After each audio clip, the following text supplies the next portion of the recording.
সম্মানিত বন্ধুগণ, আবু বকর রাজিয়াল্লাহু তাআলা আনহুয়ে বর্ণনা করডা রাসূলুল্লাহ সাল্লাল্লাহু আলাইহি ওয়াসাল্লামে ইরশাদ ফরমাইছেন, দুইটা গুনাহ এমন আছে যে দুইটা গুনার শাস্তি আখিরাতের লাগি সঞ্চয়ে থাকা সত্ত্বেও দুনিয়ার মধ্যে উপভোগ করা লাগবে।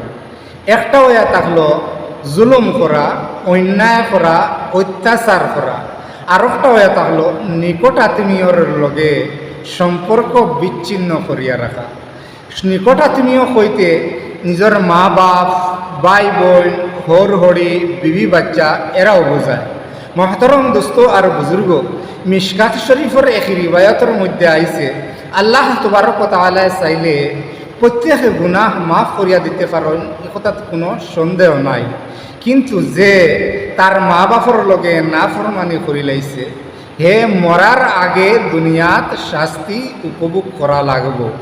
আল্লাহ তবারক ওয়া তাআলা আমি আপনারা সারারে বোঝার হুনা আমল করার তৌফিক দান ফরমাও। আমিন।